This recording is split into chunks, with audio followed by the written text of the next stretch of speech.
work he's doing with the Youth Council. So proud of our Youth Council.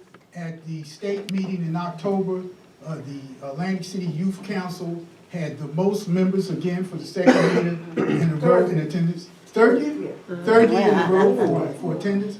And that's significant. Why is that significant? That's significant because we have chapters in Newark, which is the largest city in the state. We have chapters in Jersey City, which is the second largest city in the state.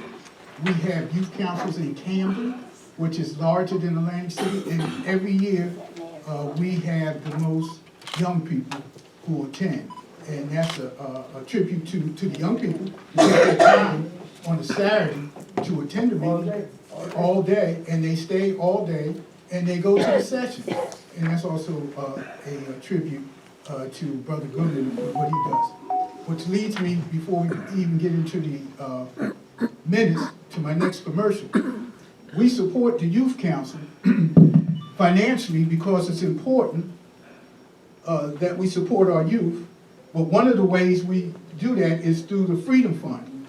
The Freedom Fund is the major fundraiser that we have in Atlantic City, really that they have all over the country. There's 2,200 NAACP units across the country, and all of them have Freedom Fund raises. Some people have breakfasts, some people have brunches. We happen to have a dinner. Our Freedom Fund dinner this year is April 25th. April 25th is the last Saturday in April, and it's going to be at the Hard Rock Hotel and Casino. I was looking for something to write it down. But April 25th, the last Saturday in April, is our Freedom Fund. And it's at Hard Rock. And somebody said, well, it was at Hard Rock last year. You're right. And someone else would say, was it Hard Rock the year before? You're right. And someone else would say, was it Hard Rock the year before? When Dr. Regis gave us $5,000 for our scholarship, and you're right. The reason we keep going back to Hard Rock is because Hard Rock has proven to be a good corporate partner for the NAACP. They give us a discount on the AV, which is the audiovisual. They give us a discount on the meals.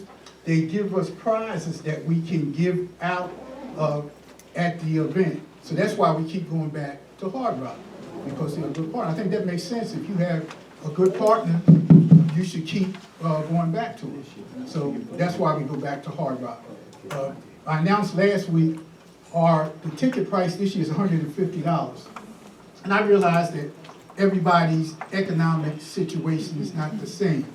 So if you have a issue and you need to make installment payments, you can do that. See the secretary at the end of the meeting. As we get closer to the Freedom Fund, if you have a financial issue and you want to attend and you need assistance, you can speak to the secretary discreetly or send her an email and we'll work that out. We always have people who are more resourced who help us, like Hawks and folks like that. So we want to make sure that everyone comes to the Freedom Fund. The Freedom Fund is a gala. The Freedom Fund is somewhere that you can dress up and enjoy yourself. The Freedom Fund is a place that we raise money for our programs. So I have to tell you, this year is a hard economic year for a lot of people. But more than that, it's a hard year for civil rights and social justice, because we have a president, and I don't take any pleasure in saying this, we have a president who is a racist. We have a president who uses hate and racial divisions to enhance his political standing. And that's not good. And the NAACP, we don't endorse candidates, but we do reserve the right to speak out against violations of civil rights and social justice. And the President of the United States of America, Donald J. Trump, is someone who is abridging the rights of people of color, of people who are LGBTQ+, people who are other than white Christians. And really, I wish I didn't have to say that. I have to tell this over here, but it's true. So the question is, what are we going to do about it? How are we going to respond? And one of the ways that the several ways NAACP responds. We advocate, we organize, and we sue if necessary. The NAACP is one of the principal partners in the suit against the administration trying to destroy the Department of Education. And that is just one of the things this administration is doing, but we are looking at that. We passed out a press release. We talked about this in the executive committee. And again, I take no pleasure in doing this, but it's something that happened. In the Atlantic County Jail, recently, a correctional officer raped a female inmate. He has been arrested. He's in jail as we speak. He's going through the process that the legal system has set up. So you'll say, well, President Shabazz, what is your point? Couple points. My point is, this young man is 24 years old. He's a new employee at the jail station. My question is, did he do this before? And more than that, is there a culture in the jail that allows people to do that? So we are going to ask for a meeting with the prosecutor and the warden to get some insight on what's happening, not the specifics of the investigation, because as the chief pointed out, they can't give us the specifics of the investigation. So we want to do two things. We want to praise them for what they've done so far in moving to arrest and incarcerate this officer. And we want to see what steps they're going to take to make sure that something like this doesn't happen again. So that's one of the things that the NAACP should be doing. We can't have a situation where a correctional officer rapes a female inmate. And we all know the profile of people in jail, unfortunately.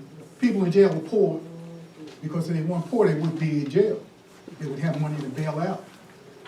People in jail at the county level in Atlantic County, we know, most of them, unfortunately, are either people who are of color. They're either African Americans or Hispanic. And there are some people who are not in that category in jail, but most of them are African American and Hispanic. And we know in Atlantic County Jail, even though it's in Mays Landing, we know that most of the people in Atlantic County Jail are either from Atlantic City and Pleasantville. That's right. Unfortunately. I wish that wasn't the case. Wish there was no one in jail. But they are. So that's why you're going to hear about us. I'm going to be on the radio tomorrow talking about that. The NAACP is for the civil and social rights and equality of everyone. We don't believe that if people commit crimes that they should be excused because they're poor, they're black, or they're Hispanic. We don't believe that. But we do believe that if people are incarcerated, they deserve to be treated with respect and dignity. Absolutely. Respect and dignity.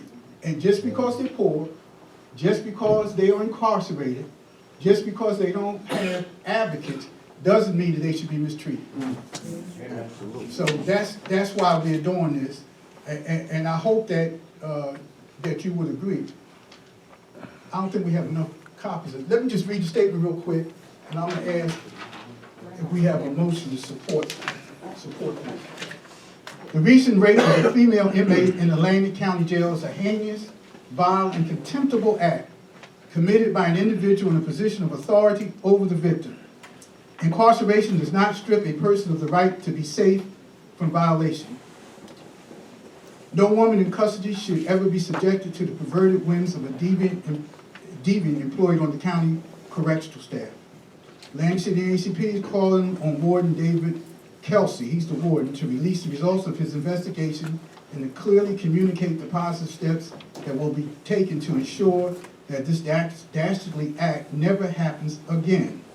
Accountability, transparency, accountability, transparency, and strong corrective action are essential in addressing this gross human rights violation. Lang City NAACP is anxiously awaiting meaningful movement from Warden Kelson and the staff. We cannot have a society that allows individuals in positions of authority to take advantage of those in charge without facing severe consequences for their illegal actions. Justice demands nothing less. Do I have a motion to allow us to move forward with this action and to ask for a meeting with the prosecutor and the warden, and also to have a delegation led by our commissioner of every days to the county jail?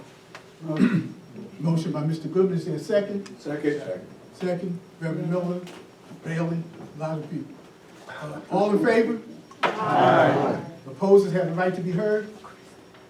Okay. Thank you so much.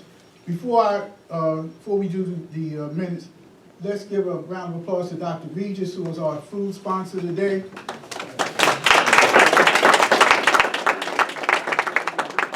Thank you all so much. And let me just make this announcement. Attendance is a little more than we expected, so even though there is a meal, we'll ask two things. First of all, if you will allow the lady to go first, that is our procedure and our process, and that you will be mindful of the fact that we have more people than we expect, which is good. We appreciate you coming out. Let me also